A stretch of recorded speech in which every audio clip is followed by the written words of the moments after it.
Hello, UGTRB English, Unit 9, Literary Criticism and Theory. In this video, we will be discussing New Historicism. New Historicismனா என்ன, அதனுடைய பேசிக் assumptions என்ன, அதனுடைய critics யார் அப்படிங்கிறத பற்றி இந்த வீடியோவில் பார்ப்போம். இந்த வீடியோ போகிறதுக்கு முன்னாடி ஒரு சில informations it may be repeated, but என்ன அப்படின்னா, நீங்கள் உங்களுடைய எக்ஸாம் ப்ரிப்பரேஷன்ஸுக்கு நிறைய வீடியோஸ் இன்ஃபர்மேஷன் தேடிட்டுருப்பீங்க. அந்த இன்ஃபர்மேஷன்ஸ் எல்லாம் நம்முடைய சேனலுடைய ப்ளேலிஸ்ட்டில் இருக்குது அப்படிங்கிற விஷயம் உங்களுக்கு நான் சொல்லிடுறேன். அப்போது நீங்கள் அந்த ப்ளேலிஸ்ட்டில் உள்ளே போய் பார்த்தீங்கன்னா யூனிட் வைஸாக நிறைய வீடியோஸ் இருக்குது. நிறைய எம்சிக்யூ ஃபார்மேட்லேயும் வீடியோஸ் கொடுத்துருக்கேன். அந்த இன்ஃபர்மேஷனை நீங்கள் யூஸ் பண்ணி உங்களுடைய ப்ரிப்பரேஷனை ஸ்ட்ரென்தன் பண்ணிக்கலாம். அதோட நான் வந்து நல்லா படிச்சிட்டேன் சார், ரிவைஸ் பண்ணணும், ஏதாவது டெஸ்ட் இருக்கா அப்படின்னு கேட்டிங்கன்னா, ஒரு டெஸ்ட் சீரீஸும் it is in progress. Those who want to join the test series can find the information in the description. And அதற்கான ப்ரொசீஜர்ஸ் என்ன மாதிரி அப்ரோச் பண்ணணும் அப்படிங்கிற விஷயமெல்லாம் அந்த டிஸ்கிரிப்ஷனில் கொடுத்துருக்கேன். Now let's get into New Historicism. What is New Historicism அப்படின்னு கேட்டிங்கன்னா, New Historicism as a literary movement in literary criticism, it began in 1890s. In the reaction, this movement, New Historicism, is a reaction to New Criticism. ஏன் new கிரிட்டிசிசத்துக்கு எதிரானது அப்படின்னா, new criticism என்ன சொன்னாங்க அப்படின்னு நம்ம பார்க்கணும் முன்னாடி. ஓகே, நியூ ஹிஸ்டாரிசிஸ் தோஸ் கிரிட்டிக்ஸ் என்ன சொன்னாங்க அப்படின்னு சொன்னீங்கன்னா, they were of the opinion that a text should not be connected with history. நீங்கள் டெக்ஸ்டுவலில் ஒரு டெக்ஸ்ட் அனாலிசிஸ் பண்ணும்போது அதை ஹிஸ்டாரிக்கல் அனாலிசிஸ்க்குள்ளே உட்படுத்தக்கூடாது. அந்த டெக்ஸ்ட்டு எந்த பேக்ரவுண்டில் எழுதப்பட்டது, அந்த ரைட்டருடைய பேக்ரவுண்ட், அதாவது we also call it as biographical criticism. அப்போ new criticism was against biographical criticism. ஆனால் நியூ ஹிஸ்டாரிசிஸ் என்ன சொன்னாங்க அப்படின்னு சொன்னீங்கன்னா, அப்படி கிடையாது. ஓகே, ஒரு டெக்ஸ்ட்டை நீ அனலைஸ் பண்ணோம்னா அந்த டெக்ஸ்ட்டுடைய ஹிஸ்டாரிக்கல் பேக்ரவுண்டை பார்க்கணும், அந்த ரைட்டருடைய ஹிஸ்டாரிக்கல் பேக்ரவுண்டையும் பார்க்கணும். அப்படி இல்லாமல் ஒரு டெக்ஸ்டால் தனித்து நிற்க முடியாது அப்படின்னு நியூ ஹிஸ்டாரிசிஸ் ஆர்கியூ பண்ணாங்க. That is what I have given it here. The main claim is that the themes and meanings of literature are not universal and cannot be derived from the text alone. நீங்கள் டெக்ஸ்ட்டுக்குள்ளே இருந்து மட்டும் முக்கியமான இன்ஃபர்மேஷன்ஸை gather பண்ண முடியாது. ஒரு தீமையோ அந்த டெக்ஸ்டுடைய meaning எங்கேருந்து வரும் அப்படின்னு கேட்டிங்கன்னா, it is the product of an author's time and cultural situation. Okay, ஒரு டெக்ஸ்ட் எப்படி உருவாகிறது அப்படின்னா, நியூ ஹிஸ்டாரிசிஸ் என்ன சொல்லுவாங்க அப்படின்னா, டெக்ஸ்ட் வந்து தனியாக உருவாகிறது கிடையாது, அது ஒரு ஆத்தருடைய டைம் அண்ட் கல்ச்சரல் சிச்சுவேஷனை பேஸ் பண்ணி தான் உருவாகிறது அப்படின்னு நியூ ஹிஸ்டாரிசிஸ் ஆர்கியூ பண்ணாங்க. Now we move on to இப்போ என்ன சொன்னாங்க, அடுத்த பாயிண்ட்டு என்ன அப்படின்னா, history cannot be looked objectively அப்படின்னு சொன்னாங்க. வரலாற்றை நம்ம வந்து என்ன பண்ண முடியாது, அப்ஜெக்டிவாக பார்க்க முடியாது, இட் இஸ் சப்ஜெக்டிவ். ஓகே, நான் பாயிண்ட் வந்து பார்த்துக்கோங்க. According to new historicism, history is subjective. Subjective அப்படின்னா, ஒரு வரலாற்றில் ஒரு நிகழ்வு நடக்குது அப்படின்னு சொன்னால், அந்த வரலாற்று நிகழ்வு என்னுடைய கோணத்தில் எப்படி இருக்கும், என்னையும் பாதிக்குது. அப்போ அந்த பாதிப்பை உள்வாங்கி தான் ஒரு ரைட்டர் வந்து ஒர்க் எழுதுகிறான் அப்படின்னு அவங்க சொன்னாங்க. அப்போ when you interpret literature, this point is very important. According to new historicis, when you interpret literature, your interpretation is influenced by social and political factors. நீங்கள் ஒரு டெக்ஸ்ட்டை எடுத்து, ஒரு போயம் எடுத்து, ஒரு ப்ரோஸை எடுத்து, ஒரு நாவலை எடுத்து இன்டர்ப்ரெட் பண்ணும்போது, அதை இன்டர்ப்ரெட் பண்ணக்கூடியவருடைய மனநிலையை பொறுத்து, அவருடைய சோஷியோ கல்ச்சரல் இம்பேக்டை பொறுத்து தான் அந்த இன்டர்ப்ரிட்டேஷன் அமையும் அப்படின்னு நியூ ஹிஸ்டாரிசிஸ் ஆர்கியூ பண்ணாங்க. நான் வாட் இஸ் அ பேக்ரவுண்ட் அப்படின்னு கேட்டிங்கன்னா, நம்ம பேக்ரவுண்ட் அப்படின்னா, இந்த நியூ ஹிஸ்டாரிசிசம்னு ஏன் சார் பேர் வந்துச்சு அப்படின்னு கேட்பாங்க. நியூ ஹிஸ்டாரிசிசம் என்ற பெயர் ஏன் வந்தது அப்படின்னு கேட்டிங்கன்னா, நியூ ஹிஸ்டாரிசிசம் எதுலேருந்து வருது அப்படின்னு கேட்டிங்கன்னா, it originated somewhere in the 20th century as the result of historical இல்லை ஹிஸ்டாரிக்கல் ஹெர்மெனியூட்டிக்ஸ் அப்படின்னா interpretation.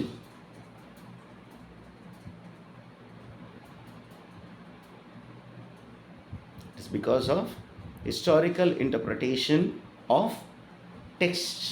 And in the historical interpretation வழிவகுத்தது ரெண்டு movement. One is structuralism, the other one is post structuralism. So new historicism is the offshoot of, அதிலிருந்து வரக்கூடியது. எதிலிருந்து வரக்கூடியது?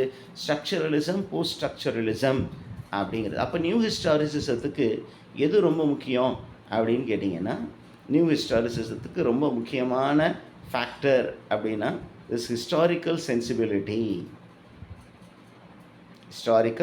Sensibility. இந்த வரலாறு, அந்த வரலாறை ஒட்டி இருக்கக்கூடிய ஒரு சென்சிபிலிட்டி அப்படிங்கிறது ரொம்ப ரொம்ப முக்கியம். Okay, very good. Now what is the precursor to new historicism? இப்போ நியூ ஹிஸ்டாரிசிசம் அப்படின்னு ஒன்று வந்திருக்கு அப்படின்னு சொன்னால், இந்த நியூ ஹிஸ்டாரிசிசத்துக்கு முன்னாடி இருந்த பேரண்ட் தியரி என்ன அப்படின்னு கேட்டிங்கன்னா, the parent theory is old historicism. We also call it as historicism. அப்போ நியூ ஹிஸ்டாரிசிசத்துக்கு முன்னாடி ஓல்டு ஹிஸ்டாரிசிசம் என்று ஒன்று இருந்தது. அப்போ அந்த ஓல்டு ஹிஸ்டாரிசிசம் என்ன பண்ணுச்சு அப்படின்னா, it promoted viewing a text within its cultural and historical context. ஒரு டெக்ஸ்ட் அப்படின்னு வந்துச்சுன்னா, this text has to be looked at within its cultural and historical context. இப்போ ஒரு ஹிஸ்ட்ரி, ஒரு டெக்ஸ்ட் இருக்குன்னா, அந்த டெக்ஸ்ட் வந்து ஒரு கல்ச்சருக்குள்ளார உருவாகிறது. ஏதோ ஒரு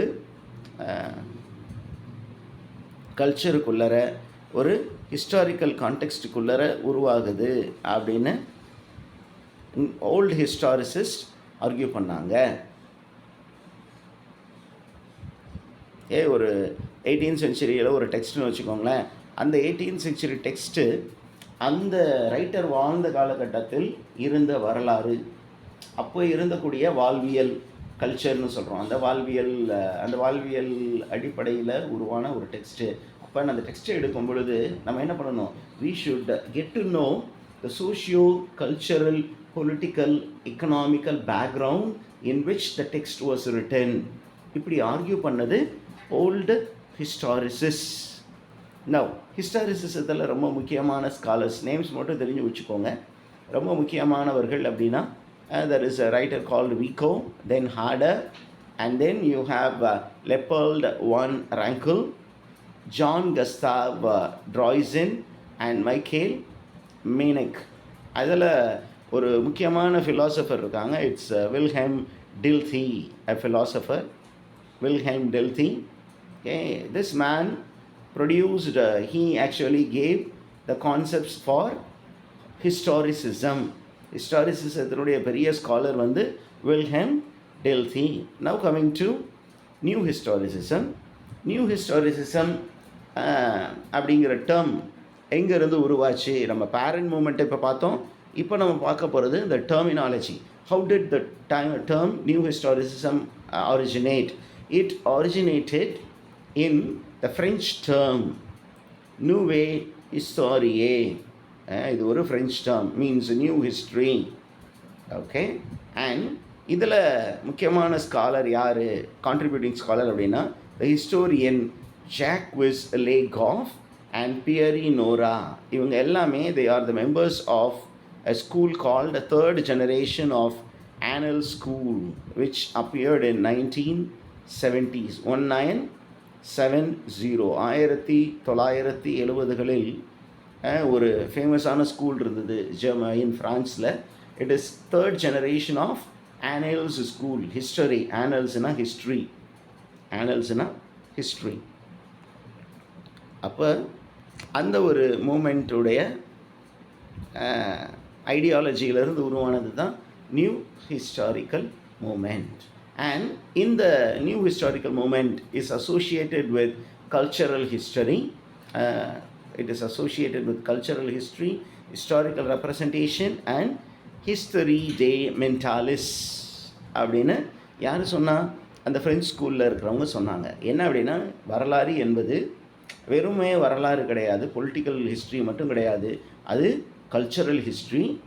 அப்புறம் ஹிஸ்ட்ரி ஆஃப் ரெப்ரசன்டேஷன். நம்ம அந்த ஒரு ஆர்ட் ஃபார்மில் ஒரு ஹிஸ்ட்ரியை ரெப்ரசன்ட் பண்ணுறோம், அதுலேயும் வரலாறு வந்து கையாளப்படுகிறது. அதற்கப்புறம் it is also there in the mentality of the பீப்புளில் கூட ஹிஸ்ட்ரி வேலை செய்கிறது அப்படின்னு சொன்னாங்க. Now we go one step further. New historicism. New historicism அப்படிங்கிறது movement which resists a dominant interpretation. அப்படின்னா இப்போ நம்ம வரலாற்றில் பெரிய இடத்துல இருக்கிறாங்க, அவங்களுடைய கோணத்தில் வரலாறை அவங்க சொல்லியிருப்பாங்க. அப்போ there are people who are இந்த மார்ஜினல்ஸ், அவங்க சைடில் இருந்து இந்த வரலாறு வேறு ஒரு கோணத்தில் பார்க்கப்படும். ஒரே இன்சிடெண்ட்டை இப்போ நம்ம ஒரு 10 பேர் இருக்கிறோம்னு வச்சுக்கோங்களேன், அந்த 10 பேரில் ஒருத்தர் லீடராக இருக்காருன்னு வச்சுக்கோங்களேன், அவர் வரலாறை எப்படி பார்க்குறாரு அப்படிங்கிறதுக்கும் இந்த கடைநிலையில் இருக்கிறவங்க வரலாறை எப்படி பார்க்குறாங்க அப்படிங்கிறதுக்கும் வித்தியாசம் இருக்குது. இப்போ நம்ம நார்மலான இன்டர்பிரிட்டேஷன் என்ன பண்ணுவோம் அப்படின்னா, இந்த யார் பவர்ஃபுல்லோ அவங்க தான் என்ன பண்ணியிருப்பாங்க, வரலாறு எழுதியிருப்பாங்க, அவங்களுடைய கோணத்தில் தான் கதை சொல்லப்பட்டிருக்கோம். இப்போ இந்த கடைநிலையில் இருக்கிறவங்க கோணத்தில் ஒரு வரலாறை நம்ம சொல்லணும் அப்படின்னா அதுக்கு new historicism will be the major contributor. Okay, now let's get into what is இந்த நம்ம எக்ஸாம் பாயிண்ட் ஆஃப் வியூவில் நான் ஜென்ரல் சொல்லிட்டேன். இப்போ historical point of view, new historicism is an approach. It's a literary approach and it is a very important approach in textual analysis. ஒரு டெக்ஸ்ட்டை எடுத்து அந்த டெக்ஸ்ட்டுக்குள்ளார எப்படி வரலாறு பின்னி கிடக்கிறது, எப்படி வரலாறு திரிக்கப்பட்டு இருக்கிறது அப்படின்னு படிக்கிறது தான் நியூ ஹிஸ்டாரிசிசம். அப்போ நியூ ஹிஸ்டாரிசிசத்துக்கு எது ரொம்ப இம்பார்ட்டன்ட் அப்படின்னு கேட்டிங்கன்னா, context of its historical background which is called as milieu. அப்போ நியூ ஹிஸ்டாரிசிசம் அப்படின்னா நீங்கள் கண்ணை மூடிக்கிட்டு மில்யூ, பின்புலம், வரலாற்று பின்புலம், ஒரு டெக்ஸ்ட்டை நீங்கள் அனலைஸ் பண்ண போகிறீங்க அப்படின்னா இந்த வரலாற்று பின்புலம் வந்து ரொம்ப ரொம்ப முக்கியம். யாருக்கு? நியூ ஹிஸ்டாரிசிஸ்ட்டுக்கு. ஓகே, ஸோ அவங்களுடைய மெயின் டூல் வந்து டெக்ஸ்சுவல் அனாலிசிஸ். இந்த டெக்ஸ்சுவல் அனாலிசிஸில் அவங்க எதுக்கு முக்கியத்துவம் கொடுப்பாங்க அப்படின்னா, they give importance to political aspects, they give importance to social aspect, they give importance to economical condition in which the writer lived. Okay, ஒரு ஆத்தர் வாழ்ந்த காலத்தில் இருந்த வரலாற்று பின்புலம் என்ன, சோஷியல் பேக்ரவுண்ட் என்ன, எக்கனாமிக்கல் கண்டிஷன் என்ன, இது எல்லாம் எப்படி அந்த டெக்ஸ்ட்டுக்குள்ளார உள்ளே போயிருக்கு அப்படின்னு படிக்கிறது. அப்போ எல்லா டெக்ஸ்டையுமே வரலாற்று நோக்கோடு பார்ப்பது new historicism. This is very very important. Okay, இப்போ நியூ ஹிஸ்டாரிசிஸை பற்றி நம்ம அப்படியே பார்த்துட்டோம். அப்படியே we will go into இந்த ஓல்டு ஹிஸ்டாரிசிசம் நியூ ஹிஸ்டாரிசிசம் கொஞ்சம் மிஸ் அண்டர்ஸ்டாண்டிங்க்கு கொண்டு போகணும்ல. அதனால் நம்ம என்ன பண்ணுவோம், இதுக்கும் என்ன டிஃப்ரென்ஸ் அப்படின்னு பார்ப்போம். ஓல்டு ஹிஸ்டாரிசிசம் என்ன பண்ணாங்க அப்படின்னு பார்த்தீங்கன்னா, old historicism viewed history more as a background. ஹிஸ்ட்ரியை பேக்ரவுண்டாக பார்த்துச்சு ஓல்டு ஹிஸ்டாரிசிசம். ஓகே, ஹிஸ்ட்ரியை வந்து ஒரு பேக்ரவுண்டாக மட்டும் வச்சு ஒரு டெக்ஸ்ட்டை அனலைஸ் பண்ணாங்க. ஆனால் நியூ ஹிஸ்டாரிசிஸ் என்ன பண்ணாங்க, they saw history as inextricably linked to analyzing literature. அங்கே வந்து பேக்ரவுண்டாக மட்டும் பார்த்தாங்க. ஆனால் என்ன சொன்னாங்க, இங்கே டெக்ஸ்ட்டும் ஹிஸ்ட்ரியும் பிணைந்து கிடக்கிறது அப்படின்னு நியூ ஹிஸ்டாரிசிஸ் ஆர்கியூ பண்ணாங்க. Next differentiation. Old historicism saw literature as impacted by history. Literature வந்து வரலாற்றினால் இம்பேக்ட் பண்ணப்பட்டது, அதனால் என்ன பண்ணுது, ஹிஸ்ட்ரி அஃபெக்டட் லிட்ரேச்சர்னு சொன்னாங்க. ஆனால் நியூ ஹிஸ்டாரிசிஸ் என்ன சொன்னாங்க, தே said that there is a very intricate relationship between literature and history. இப்போ லிட்ரேச்சர் வந்து ஹிஸ்ட்ரி அஃபெக்ட் பண்ணுது, history in turn affects literature. எழுதப்படக்கூடிய ஒரு இலக்கியம் வரலாற்றையே மாற்றி அமைக்கிற அளவுக்கு சில பேர் இலக்கியம் எழுதிடுவாங்க.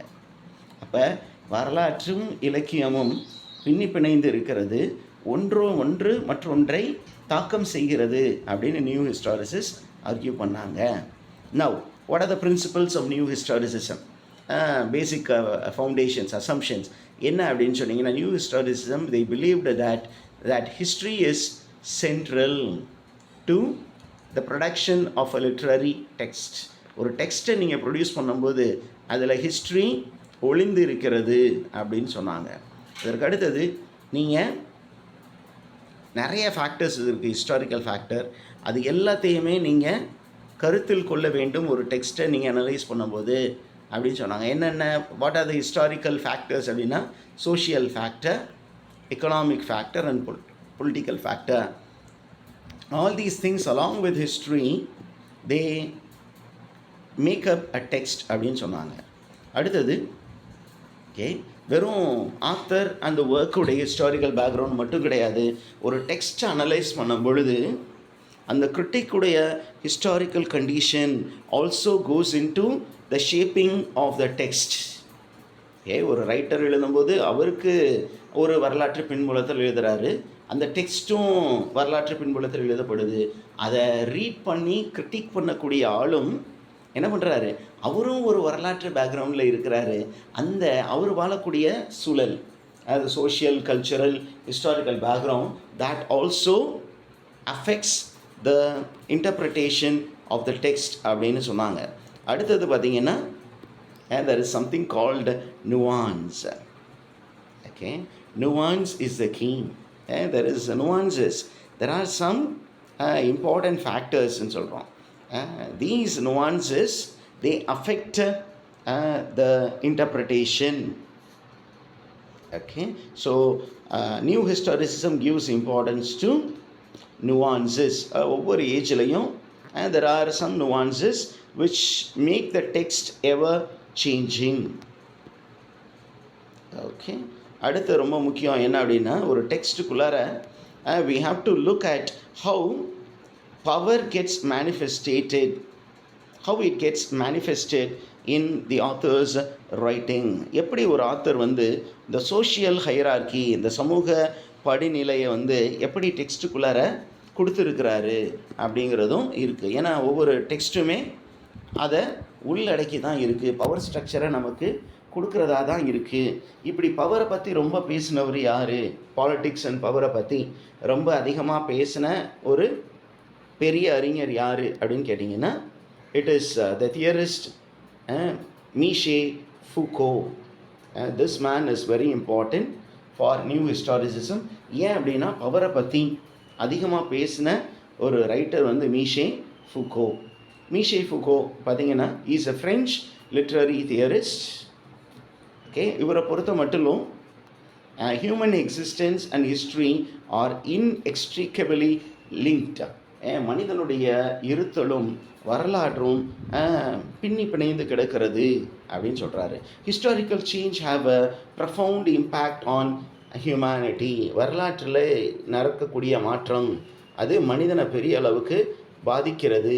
அப்போ அவர் 2 கான்செப்டுக்கு முக்கியத்துவம் கொடுத்தாரு, அதை நம்ம நோட் பண்ணி வச்சுக்கணும். மீஷே ஃபூகோ என்ன அப்படின்னா, one is knowledge and power. Okay, knowledge and power they are interconnected. Okay, அப்படின்னு சொன்னது யார் அப்படின்னா மீஷே ஃபூகோ. இப்போ ஃபூகோவுடைய ஒரு சில ஒர்க்ஸ் பார்த்துக்குவோம். இது நமக்கு ஒர்க்ஸ், ஆத்தர் ஒர்க்ஸ் கேட்குறதுக்கு பாசிபிலிட்டிஸ் இருக்குது. The first work is discipline and punishment அப்படின்னு நினைக்கிறேன். Just check this title, discipline and punish the British the birth of prison அப்படிங்கிற ஒரு ஒர்க் இருக்குது. அதற்கு அடுத்தது த ஹிஸ்ட்ரி ஆஃப் செக்ஷுவாலிட்டி அப்படிங்கிற ஒரு ஒர்க் இருக்குது. These are important works. இது இல்லாமல் there are many works written by Michel Foucault. அதனால் மீஷே ஃபூகோவுடைய ஒர்க்ஸ் மட்டும் ஒரு தடவை பார்த்துட்டு போயிருங்க. நவ் ரொம்ப முக்கியமான தியரிஸ்ட் யார் அப்படின்னா, Stephen J கிரீன்பிளாட். Okay, new historicism அப்படின்னா the man who is associated with new historicism is Stephen J. Greenblatt. And இவர் பார்த்தீங்கன்னா is a Shakespearean critic. Okay, an American literary theorist who specialized in the study of William Shakespeare, and this man actually mentioned the term New Historicism. New Historicism is a term associated with Stephen Greenblatt. என்ன ஒர்க்கில் அதை mention பண்ணாரு? This is very very important. I'll change color so that you understand it. Okay, the term is first mentioned in Greenblatt's theoretical text, The Power of Forms in English Renaissance 1982. இந்த புக்கில் தான் Stephen கிரீன்பிளாட் என்ன பண்ணுறாரு, new historicism அப்படிங்கிற டேர்மை அவர் என்ன பண்ணார், coin பண்ணார். அப்போ இதில் அவர் எடுத்துக்கிட்ட டெக்ஸ்ட் என்ன அப்படின்னா ரிச்சர்ட் தி செகண்ட் அப்படிங்கிற டெக்ஸ்ட்டை எடுத்து அனலைஸ் பண்ணார். ஓகே, அது நமக்கு ஒரு இம்பார்ட்டண்ட் இன்ஃபர்மேஷனாக இருக்குது. அதற்கப்புறம் நமக்கு நிறையா இன்ஃபர்மேஷன்ஸ் இந்த வீடியோவில் கொடுத்துருக்குறேன், ஜஸ்ட் அப்படியே பார்த்துக்கோங்க. ஏன் அப்போது அந்த ரிச்சர்ட் தி செகண்டுடைய ஹிஸ்டாரிக்கல் பேக்ரவுண்ட், அந்த டெக்ஸ்ட்டில் எப்படி ஒரு வில்லியம் ஷேக்ஸ்பியர் ஹிஸ்ட்ரியை பார்த்துருக்காரு, ஒரிஜினல் ஹிஸ்ட்ரி என்ன அப்படிங்கிற இன்ஃபர்மேஷன் எல்லாமே அந்த ஸ்டீஃபன் கிரீன்பால்ட் என்ன பண்ணியிருக்கிறாரு, அனலைஸ் பண்ணியிருக்காரு அப்படின்னு நம்ம இந்த வீடியோவில் உங்களுக்கு சொல்கிறோம். அதற்கு அடுத்தது ரொம்ப முக்கியமான ரைட்டர் யார் அப்படின்னா ஹேரல்டு ஆரம் வீசர். He is also an American professor and literary theorist, and he contributed to historicism and post-colonial theory. இவருடைய முக்கியமான புக் என்னன்னு பாருங்கள், The New Historicism 1989. It became a central theoretical text in the field of new historicism அப்படிங்கிற ஒரு information இருக்குது. Okay, right. அதற்கு அடுத்தது முக்கியமான டெர்மினாலஜிஸ் மட்டும் பார்த்துட்டு இன்றைக்கி இந்த வீடியோ முடிச்சிருவோம். என்ன டெர்மினாலஜி? நியூ ஹிஸ்டாரிசிசம்னு வந்துருச்சுன்னா முக்கியமான டெர்மினாலஜி வந்து the textuality. Okay, the textuality of the text. ஒரு டெக்ஸ்ட்டுக்கு உள்ளே இருக்கக்கூடிய ஆஸ்பெக்ட்ஸ். அவங்க என்ன சொன்னாங்க அப்படின்னா, நியூ ஹிஸ்டாரிசிஸ் நம்ம எல்லா டெக்ஸ்ட்டையுமே we have to examine for their historicity. எல்லா டெக்ஸ்ட்டுமே அது என்ன வரலாற்றின் பின்புலத்தில் எழுதப்பட்டது அப்படின்னு அனலைஸ் பண்ணணும் அப்படின்னு அவங்க கிளைம் பண்ணாங்க. ஏன் அப்படின்னா அந்த text was shaped by history, and history is there well within the text, not history just as a background. எந்த பேக்ரவுண்டில் 1990 நடந்த கதை அப்படி கிடையாது. அந்த 90 நடந்த எல்லா விஷயமும் அந்த டெக்ஸ்ட்டை ஷேப் பண்ணியிருக்கு. And in turn the writer with this artistic skill also modifies historical information அப்படிங்கிற விஷயம் இருக்குது. we call it as fictionalizing history. சில நேரங்கள் அதுவும் நடக்கும். ஓகே, அப்போ ஒரு நியூ ஹிஸ்டாரிசிசம் அப்படிங்கிறது என்ன மாதிரி டிசிப்ளின் அப்படின்னு கேட்டிங்கன்னா, it is a interdisciplinary approach அப்படிங்கிறது நம்ம தெரிஞ்சு வச்சுக்கணும். ஏன் அப்படின்னு சொன்னீங்கன்னா, நியூ ஹிஸ்டாரிசிசம் நிறையா ஃபீல்டை உள்ளடக்கியது. ஒன்று, நம்பர் 1 அது ஹிஸ்ட்ரியை உள்ளடக்கியது. நம்பர் 2 சோஷியாலஜியை உள்ளடக்கியது. அதற்கப்புறம் கல்ச்சரல் ஸ்டடீஸில் உள்ளடக்கியது. அப்போ த மெயின் டேர்ம் இஸ் என்னது? டெக்ஸ்டுவாலிட்டி, டெக்ஸ்டுவல் அனாலிசிஸ் அப்படிங்கிறது வரும். And new historicism okay it's actually challenging anti-elitism. Anti-elitism அப்படின்னு சொன்னீங்கன்னா, இதற்கு முன்னாடி என்ன இருந்ததுன்னா ஹைலி எலைட். எலைட்னா the so called people who are in power, people who had a capital. அவங்க தான் என்ன பண்ணாங்கன்னா, they were dictating terms. அவங்க எப்படி இன்டர்பிரட் பண்ணாங்களோ அதுதான் நமக்கு கையில் அத்தன்டிக் இன்டர்பிரட்டேஷனாக வந்துச்சு. ஆனால் நியூ ஹிஸ்டாரிசிஸ் என்ன சொன்னாங்கன்னா, அப்படி கிடையாது, சாமானிய மனிதனும் okay we have to give importance to perspective. நான் என்ன பெர்ஸ்பெக்டிவில் இருந்து அதை இன்டர்பிரட் பண்ணுறேனோ என்னுடைய historical background will also affect the text அப்படின்னு சொன்னாங்க. இப்போ அஃபினிட்டிஸ் அப்படின்னு சொன்னீங்கன்னா, மார்க்சிஸ்ட் அது அப்படியே நியூ ஹிஸ்டாரிசிசம் வந்து இன்னொரு மூமெண்ட்டோட ரொம்ப க்ளோஸ்லி கனெக்டட். என்ன அப்படின்னு கேட்டிங்கன்னா, it is connected with Marxism. ஏன் அப்படின்னா, ஒரு டெக்ஸ்ட்டுக்குள்ளார எப்படி பவர் பிளே இருக்குது அப்படின்னு மார்க்சிஸ்ட் அனலைஸ் பண்ணுவாங்க. அவங்க மாதிரியே இந்த நியூ ஹிஸ்டாரிசிஸும் ஒரு டெக்ஸ்ட்டுக்குள்ளார பவர் பிளே எப்படி இருக்கிறது எப்படி பவரை யூஸ் பண்ணியிருக்கிறாங்க ஒரு dominant class in order to propagate an ideology அப்படின்னு இவங்களும் அனலைஸ் பண்ணுறதுனால they are very close comrades to Marxism.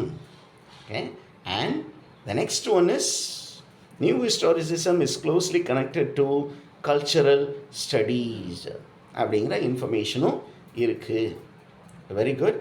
And now with this we wind up this video on new historicism. The key concepts எல்லாமே சொல்லியாச்சு, basics assumption சொல்லியாச்சு.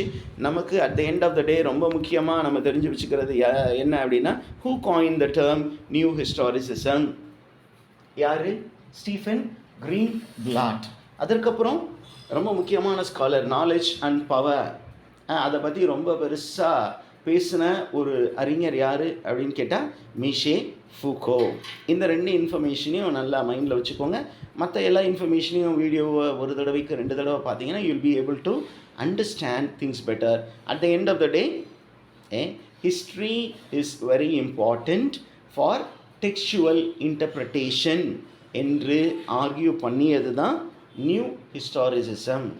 இப்போ ஒரே ஒரு விஷயம் மட்டும் என்ன அப்படின்னா, ஹிஸ்ட்ரி வந்து ஒரு ஸ்க்ரீன் மாதிரி மட்டும் வைக்காமல், history is the character and character is the history அப்படின்னு ஒரு புரிதலோடு இந்த வீடியோவை நம்ம வைண்ட் அப் பண்ணுவோம். Thank you. We will meet you with more videos in the days to come. Thank you.